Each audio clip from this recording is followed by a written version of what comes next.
Assalamualaikum warahmatullahi wabarakatuh. Kami di sini dari kelompok 10 akan mempresentasikan hasil laporan analisis dan implementasi dari algoritma backtracking. Mungkin sebelumnya perkenalkan dahulu, nama saya Friska Rima Indriani dengan NIM 111. Nah, topik utama yang akan menjadi fokus di penjelasan dan analisis kali ini adalah pengimplementasian algoritma backtracking. Nah, di sini kami menggunakan permainan logika, yaitu Sudoku, sebagai wadah untuk menguji efisiensi dan cara kerja dari algoritma pelacakan balik atau backtracking ini. Oke, mungkin langsung saja di sini saya akan menjelaskan di bagian bab 1 yaitu pendahuluan dan juga bab 2 yaitu dasar teorinya.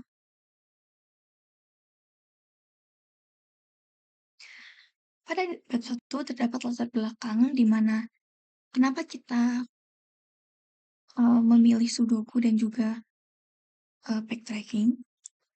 Yang mendasarinya itu adalah adanya tipe permasalahan komputasi yang biasa disebut sebagai Constraint Satisfaction Problem atau CSP, atau dalam bahasa Indonesia adalah masalah pemenuhan kendala. Nah, contohnya seperti pada Sudoku di mana solusi akhir itu harus tunduk pada aturan yang ketat. Jika kita menggunakan pendekatan yang konvensional seperti brute force, komputer itu akan dipaksa untuk menguji miliaran kombinasi data yang secara acak dan membabi buta. Nah, hal itu bakal memicu masalah yang besar dalam ilmu komputer yang biasanya itu dikenal sebagai ledakan kombinatorial, di mana waktu komputasi itu bakalan membengkak secara eksponensial dan jadi nggak masuk akal. Nah, oleh karena itu kami mengimplementasikan algoritma backtracking ini yang mana tentu berbeda dengan brute force, di mana algoritma backtracking ini dia bakalan bekerja secara sistematis dan dan membangun solusi itu langkah demi langkah. Jadi, jika sebuah langkah parsial terdeteksi melanggar aturan, algoritma itu akan langsung berhenti dan memotong jalur tersebut dan bakal balik ke titik keputusan yang sebelumnya. Melalui latar belakang tersebut, kita merumuskan rumusan masalah dan juga tujuan menjadi 4 poin utama. Yang pertama itu bagaimana merancang arsitektur fungsi rekursif backtracking dalam bahasa C++. Kemudian, bagaimana untuk memaksimalkan fungsi pembatas untuk memotong rute pencarian yang buntu. Kemudian, bagaimana pengaruh variasi jumlah sel kosong terhadap total langkah dan jumlah backtrack, serta bagaimana perancang sistem logging data stream untuk merekam jejak algoritma secara aman. Mungkin itu untuk penjelasan di bab satunya. Kita lanjut ke bab 2 yaitu mengenai landasan teori yang kita gunakan. Untuk definisinya sendiri, kita memakai algoritma backtracking yang di mana algoritma ini itu memiliki prinsip dasar, yaitu mencoba alternatif secara bertahap dan jika uh, membawa ke jalan buntu atau nggak ada jalan lagi gitu, dia bakalan segera kembali ke titik keputusan terakhir untuk mencoba alternatif berikutnya. Nah, secara hierarki, semua kemungkinan keputusan ini itu digambarkan ke dalam sebuah struktur data pohon abstrak yang disebut pohon ruang status atau state space tree. Mulai dari simpul akar sebagai kondisi awalnya, kemudian simpul internal sebagai solusi parsial, hingga simpul daun sebagai hasil akhirnya. Nah, penelusurannya itu dipandu oleh strategi Depth First Search atau DFS yang diimplementasikan sebagai fungsi rekursif pada tumpukan memori atau stack frame. Kemudian di sini ada konsep dari bounding function dan pruning. Nah, di bounding function dan pruning ini, dia itu adalah letak dari kecerdasan backtracking sendiri, yang dimana terdapat dua komponen utama. Yang pertama coding function atau fungsi pembatas yang tugas untuk memeriksa aturan di setiap langkah. Jika melanggar aturan, simpul tersebut divonis sebagai simpul mati atau dead end. Kemudian ada yang namanya pruning atau pemangkasan. Begitu ada simpul mati, algoritma secara instan akan memotong atau memangkas subpohon di bawahnya. Jadi, program tidak akan membuang waktu memori untuk memeriksa cabang turunan yang sudah pasti salah, melainkan langsung akan melakukan operasi backtrack atau melompat mundur untuk mencoba pilihan angka lain. Kemudian penerapan pada constraint satisfaction problem, kami memetakan bagaimana 3 komponen utama CSP yaitu variable, domain, dan kendala berinteraksi di dalam perulangan rekursive program. Kemudian analisis kompleksitasnya secara teori, dalam kondisi terburuk atau worst case, kompleksitas waktu algoritma backtracking ini memang tetap eksponensial, yaitu O, big O, B pangkat D, atau jika dispesifikasikan pada kasus pengujian, ini akan menjadi O9 pangkat M, di mana angka 9 adalah jumlah domain angka dan M adalah jumlah sel kosong. Namun, karena adanya pruning tadi pada kondisi rata-rata atau average case, waktu eksekusi realnya itu melesat bakalan jauh lebih cepat. Jadi selain itu, kompleksitas ruangnya akan sangat efisien, yaitu bersifat linear, yaitu OM. Karena memori stuck hanya dialokasikan searah jalur pencarian yang aktif. Demikian penjelasan mengenai pendahuluan dan landasan teori yang melandasi proyek kami. Untuk membuktikan teori tersebut, bisa dibuktikan dalam fungsi pembatas yang ada di kode program yang nantinya akan dijelaskan oleh teman saya. Mungkin setelah ini akan dilanjutkan untuk penjelasan di bab 3. Sebelumnya izin memperkenalkan diri, nama saya Ausia Fatin Irsyad Nabil. Nah, di sini saya akan menjelaskan tentang bab 3, yaitu metodologi dan perancangan sistem. Yang pertama yaitu tentang metodologi penelitian. Nah, penelitian ini menggunakan pendekatan studi kasus eksperimental dengan mengimplementasikan algoritma backtracking pada permainan Sudoku 9x9 gitu. Nah, metodologi yang diterapkan terdiri dari 3 tahapan utama, yaitu perancangan arsitektur sistem, simulasi alur penelusuran secara manual, dan pengukuran kompleksitas komputasi secara empiris maupun teoritis gitu. Nah, kami tuh memilih Sudoku tuh karena 3 pertimbangan utama. Yang pertama itu Sudoku tuh memiliki ruang kendala, yaitu constraint space yang terstruktur dan terukur, yakni 3 aturan baru, keunikan nilai per baris, per kolom, per subgrid. Nah, lalu ketika kesulitan puzzle dapat dikontrol secara presisi melalui variasi jumlah sel kosong. Nah, lalu yang 3.2, perancangan state space tree. Nah, sebelum implementasi kode ruang status atau state space dari permasalahan Sudoku perlu dimodelkan secara abstrak sebagai pohon keputusan. Nah, struktur hierarki dari pohon ruang status pada Sudoku solver ini diorganisasikan sebagai berikut. Ada simpul akar sebagai papan Sudoku awal dari kondisi awal. Lalu yang kedua ada simpul internal, yaitu setiap simpul internal merepresentasikan satu status parsial kondisi papan setelah jumlah sel kosong berselisih dengan angka atau kandidat yang lolos. Yang ketiga ada simpul daun, terdapat 2 jenis simpul daun, yaitu goal state dan yang dimana seluruh sel terisi dan semua kendala terpenuhi. Yang kedua ada dead end, yaitu tidak ada satupun angka yang lolos uji aman ditempatkan. Nah, lalu yang ketiga ada faktor percabangan, branching factor. Nah, pada simpul internal, algoritma mencoba kandidat angka dari 1 sampai 9 secara berurutan.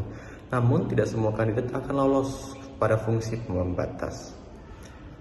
Nah, lalu yang ketiga ini ada simulasi langkah manual. Nah, untuk memvalidasi logika algoritma sebelum eksekusi program, dilakukan simulasi manual pada potongan papan Sudoku berukuran kecil.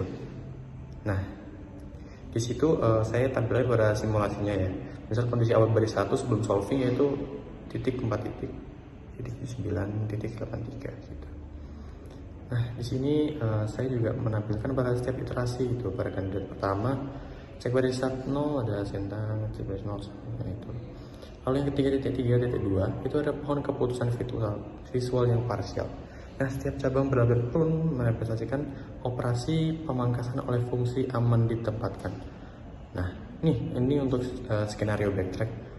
Untuk mengilustrasikan pada yang pertama, algoritma berada kedalaman rekursi kedua. Nah, mencoba mengisi papan 0.2. Lalu yang B, misalkan kandidat angka 6 ditetapkan dan di kursi dilanjutkan. Nah, pada kedalaman di 3, tidak ada satupun kandidat untuk lolos. Papan 0.6 semua angka 1 sampai 9 terblokir oleh kombinasi nilai baris, kolom, dan subgrid terkait. Nah, yang D, solve sudoku, mengembalikan false ke level atasnya. Nah, yang E, mekanisme backtrack aktif papan 02. Sel dikosongkan kembali, lalu iterasi melanjutkan ke kandidat berikutnya. Nah, untuk kompleksitas waktu ini lalu ada kompleksitas ruang dan perbandingan teoritis backtrack dan brute force. Nah, dalam segi strategi untuk brute force itu exhaustif secara tanpa evaluasi, sedangkan backtrack itu menggunakan sistem DFS plus pruning berbasis kendala. Untuk kompleksitas waktu di brute force ada di O 9 pangkat 81, sedangkan untuk backtracking O 9 pangkat D. Nah, untuk D itu kurang dari sama dengan 55. Lalu yang kedua ada ketiga ada kompleksitas waktu yang average itu O 9 pangkat 81. Lalu O untuk pada brute force itu backtracking O BF pangkat D dan BF kurang dari sama dengan 9. Kompleksitas ruang juga sama dari brute force O 9 pangkat 81, dan untuk backtracking ada di O pangkat D gitu. Nah, untuk evaluasi parsial dan pruning di bagian brute force itu tidak ada, sedangkan untuk di DFS ada gitu. Nah, perbedaan terbesar pada skenario puzzle dengan kepadatan clue rendah gitu. Baik, perkenalkan nama saya Kurnia Diningrum dengan NIM 123240101. Di sini saya akan menjelaskan program dari kelompok 10 yaitu Sudoku Solver, di mana kami membuat program untuk menyelesaikan soal Sudoku. Kemudian saya juga akan mendemonstrasikan dari program kami. Yang pertama, untuk program kami itu kami memakai beberapa library karena kami memakai banyak karena beberapa kami gunakan untuk merapikan tampilan kami dan beberapa juga kami gunakan untuk menghitung program kami. Kemudian di sini kami menuliskan dulu variabel-variabel yang akan dipakai sehingga nanti di bawah itu lebih nyaman. Kemudian ada fungsi utilitas dan fungsi clear screen ini untuk membantu merapikan dan merapikan tampilan untuk user. Kemudian ada fungsi hitung terisi, progress bar, dan estimasi sisa ini untuk kami nanti pilihan di program kami yang memilih untuk runningnya itu step by step. Kenapa ada beberapa fungsi ini? Karena biar lebih rapi dan user itu sebenarnya lebih nyaman lah. Dia mau tampilan step by step atau langsung kan itu tergantung user. Nah, kemudian ada void untuk menampilkan papannya sini. Kemudian ada fungsi untuk aman ditempatkan, cari sel kosong. Ini adalah fungsi-fungsi yang nanti akan kami gunakan untuk menyelesaikan si Sudoku ini. Kemudian untuk melakukan proses backtracking juga. Kemudian ada tulis log ini untuk tampilan ke usernya nanti kira-kira tuh sudah berapa langkah, sudah berapa sel yang terisi, kemudian ada proses backtracking, ada progress, itu kami membuat tampilan ini agar lebih rapi. Kemudian ada void tampilkan menu, di sini ada progress backtracking dan kira-kira berapa sih progress yang sudah terjadi seperti itu. Kemudian di sini juga ada bagian untuk jika user memilih step by step itu, user itu sebenarnya bisa memilih untuk lanjutkan satu langkah atau langsung skip beberapa langkah atau langsung keluar hasil akhir sehingga ada progresnya itu secara terbuka. Kemudian ada juga di bagian inti dari program kami yaitu fungsi boolean solve sudoku.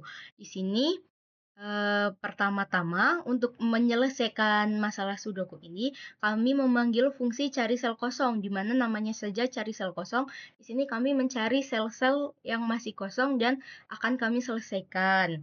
Kemudian jika menemukan sel kosong, nanti akan mengembalikan nilai. Kemudian setelah menemukan sel kosong, kami akan memanggil fungsi aman ditempatkan. Jadi fungsi aman ditempatkan ini akan mengecek apakah ada duplikasi angka di grid 3x3. Jadi mengeceknya itu tidak ke kanan atau ke bawah, tapi mengecek secara grid 3x3 ada duplikasi atau tidak. Kemudian jika sudah itu, maka total langkah dan sel terisi itu akan bertambah. Tapi jika program menemui jalan buntu atau dead end, yang artinya tidak ada langkah atau tidak ada angka yang sesuai, maka kami di sini menggunakan backtracking, di mana di bagian backtracking ini, jika program tidak menemukan angka yang sesuai, program itu akan mundur, kemudian mengembalikan nilai false. Kemudian backtracking ini akan berjalan dan akan memulihkan status matriks itu menjadi 0 atau menjadi kosong lagi.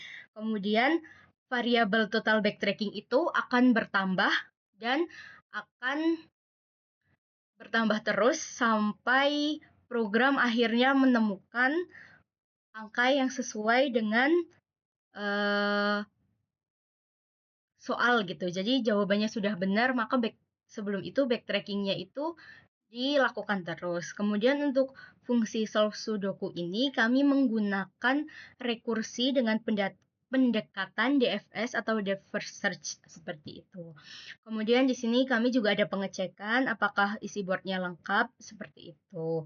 Kemudian ada untuk generate puzzle-nya itu kami menggunakan void generate puzzle sehingga soalnya itu dibuat di sini. Kemudian memang ada random shuffle di mana kami itu memang belum bisa input dari usernya karena itu kan lebih susah ya Pak, dan kami ingin lebih fokus di proses backtrackingnya. Jadi soalnya pun kami sediakan seperti itu. Kemudian ada main di sini untuk menampilkan outputnya. Kami juga membuat satu file, bukan satu file sih, satu settingan di program ini agar program kami itu membuat log sudoku.txt.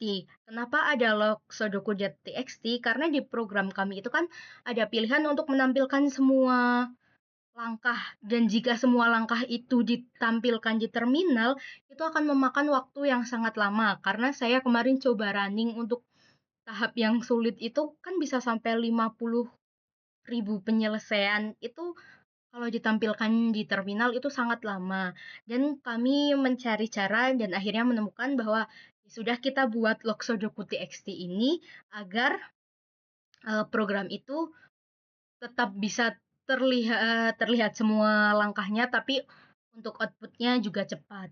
Kemudian di sini saya akan mendemokan untuk program kami.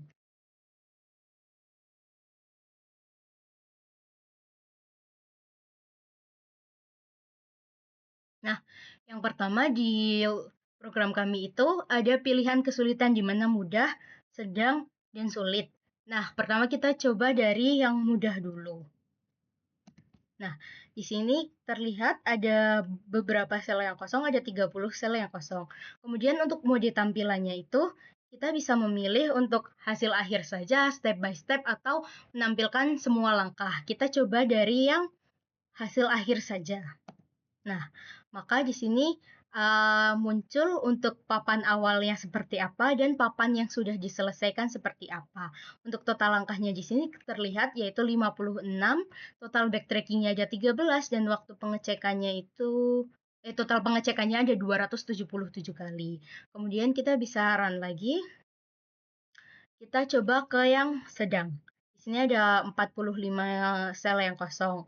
Kemudian di sini kita coba untuk hasilnya yang step by step, tapi ditampilkannya di terminal seperti itu. Nah, di sini kan soalnya terlihat di bagian ini kita bisa mengecek nih di grid yang tadi 3 kali 3 itu kira-kira angka berapa sih yang belum keluar. Nah, maka ditampilkan. Kemudian kita bisa memilih opsi untuk tampilannya itu langkahnya itu mau satu langkah atau kita langsung skip beberapa langkah. Kan di sini ada estimasi langkahnya itu yang pertama itu 44 kali kan. Nah, kita bisa lanjut satu langkah atau langsung skip berapa eh, langkah seperti itu. Kemudian kita coba yang sekali. Ini kenapa estimasi langkahnya masih menghitung? Karena program melakukan backtracking karena tidak menemui eh, angka yang cocok. Kita coba untuk satu langkah lagi. Di sini kan estimasi langkahnya juga berubah dan progresnya bertambah kan. Coba kita untuk skip. Nah, ternyata setelah kita skip beberapa kali pun estimasi langkahnya bertambah karena program itu terus melakukan backtracking. Sehingga jika kita memang sudah ingin cepat selesai, kita bisa langsung tampilkan hasil akhir seperti itu. Nah, untuk hasil akhirnya bisa dilihat di sini dari soal yang masih kosong menjadi papan yang selesai. Untuk total langkahnya ternyata ada 713, kemudian total backtrackingnya ada 334. Kemudian waktu eksekusinya ini lumayan lama karena kan kita tadi memilih untuk step by step. Nah, kemudian kita coba lagi untuk mode selanjutnya yaitu mode yang sulit di mana ada 55 sel kosong. Nah, ini lebih banyak kan sel kosongnya. Kemudian kita mencoba untuk simpan semua langkah itu di file logsodoku.txt. Nah, di sini bisa dilihat bahwa logsodoku itu awalnya tidak ada, tapi langsung tergenerate. Nah, untuk logsodokunya sendiri itu, jadi dari matriks yang awal ini, dari yang soal itu kita bisa mengecek langkah satu-satu gimana gitu. Dari proses backtrackingnya pun semua terlihat ada berapa backtracking. Dan ini terlihat semua step by step bagaimana program mengerjakan.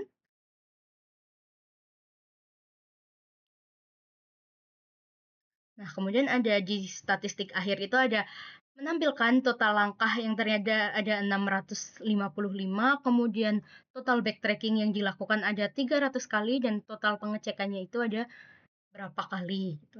Untuk di terminal sendiri itu nanti jadi terlihat juga, tapi yang di terminal yang muncul itu cuma bagian ini. Yang awal, papan awal, kemudian papan yang selesai, kemudian statistik eksekusi. Ini kan sama dengan yang 665, 300, kemudian total pengecekannya ada berapa. Kemudian waktu eksekusinya kan dilihat sangat minim ya, daripada kita harus menampilkan semua outputnya di program. Seperti tadi, bahkan ketika yang levelnya sedang saja, itu waktu eksekusinya bisa lama karena kita mengeksekusinya di terminal semua. Sedangkan jika kita menggunakan Logsodoku ini nanti lebih cepat.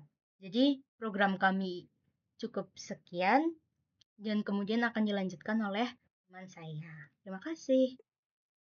Oke, perkenalkan nama saya Dewi Rahmawati dengan NIM 123240108. Di sini saya akan menjabarkan kesimpulan dari pengujian kami dengan algoritma backtracking untuk menyelesaikan permainan Sudoku. Nah, mekanisme pencarian solusi dilakukan secara rekursif menggunakan algoritma pendekatan depth first search atau DFS, di mana setiap kandidat angka dievaluasi menggunakan fungsi pembatas yaitu aman ditempatkan sebelum proses pencarian dilanjutkan.